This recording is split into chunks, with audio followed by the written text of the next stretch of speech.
आपका वोट, आपकी ताकत। वोट जरूर डालें। इलेक्शन से जुड़ी हर खबर तक ऐप पर डाउनलोड कीजिए तक ऐप।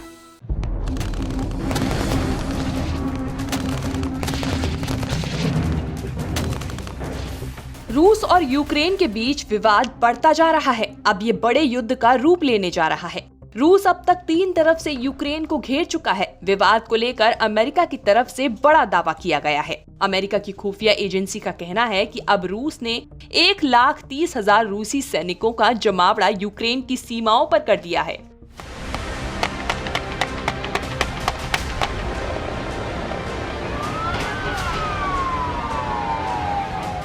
अमेरिकी राष्ट्रपति जो बाइडेन ने रूस के राष्ट्रपति व्लादिमीर पुतिन से लगभग 1 घंटे बात की। उन्हें यूक्रेन पर किसी भी तरह के सैन्य एडवेंचर के खिलाफ समझाया और चेताया भी। लेकिन व्हाइट हाउस का कहना है कि 60 मिनट लंबी चली इस बातचीत से हालात में बदलाव के कोई संकेत नहीं है।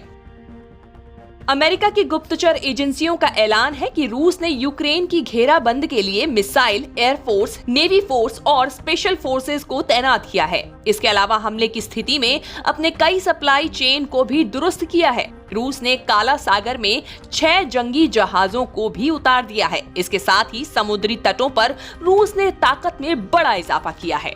अब दुनिया के राष्ट्राध्यक्ष स्वयं राष्ट्रपति जो बाइडेन और उनकी खुफिया एजेंसियां ये पता लगाने में जुटी हैं कि रूस यूक्रेन पर हमला कब करने वाला है। रूस बेहद गोपनीयता से अपने कदम आगे बढ़ा रहा है, लेकिन अमेरिका की गुप्तचर एजेंसियां भी पूरी क्षमता के साथ रूस के प्लान को समझने में लगी हैं। एजेंसी की रिपोर्ट के मुताबिक अमेरिका के एक अधिकारी ने खुफिया जानकारियों के विश्लेषण के आधार पर कहा है कि रूस बुधवार यानी कि 16 फरवरी को अपने टारगेट पर हमला कर सकता है। हालांकि एक और रिपोर्ट के अनुसार रूस चीन में 20 फरवरी को विंटर ओलंपिक खत्म होने से पहले हमला कर सकता है। इधर रूस की जंगी तैयारियां हैं तो अमेरिका भी यूक्रेन की रक्षा के लिए पूरी तैयारी कर रहा है। व्हाइट हाउस के मुताबिक बाइडेन ने यूक्रेन को भरोसा दिया है कि अगर रूस यूक्रेन पर हमला करता है तो अमेरिका अपने सहयोगी देशों के साथ मिलकर तेजी से और बहुत जोरदार जवाब देगा। बाइडेन ने कहा है कि यूक्रेन पर रूसी हमले का परिणाम मॉस्को पर सख्त आर्थिक प्रतिबंध और नाटो द्वारा जवाबी कार्रवाई होगा। अमेरिका और यूक्रेन डिटेरेंस और डिप्लोमेसी की रणनीति पर सहमत हुए हैं, यानी कि रूस से कूटनीतिक स्तर की वार्ता तो जारी रहेगी, लेकिन अमेरिका और यूक्रेन दोनों ही अपनी सैन्य तैयारी भी बढ़ाएंगे। अब आपको बताते हैं आखिर ये विवाद क्या है। यूक्रेन की सीमा पश्चिम में यूरोप और पूर्व में रूस के साथ लगती है। 1991 तक यूक्रेन सोवियत संघ का सदस्य था। अलग होने के बाद रूस और यूक्रेन के बीच तनाव 2013 से शुरू हुआ। नवंबर 2013 में यूक्रेन की राजधानी कीव में तत्कालीन राष्ट्रपति विक्टर यानुकोविच का विरोध शुरू हो गया। यानुकोविच को रूस का समर्थन था, जबकि अमेरिका ब्रिटेन प्रदर्शनकारियों का समर्थन कर रहे थे।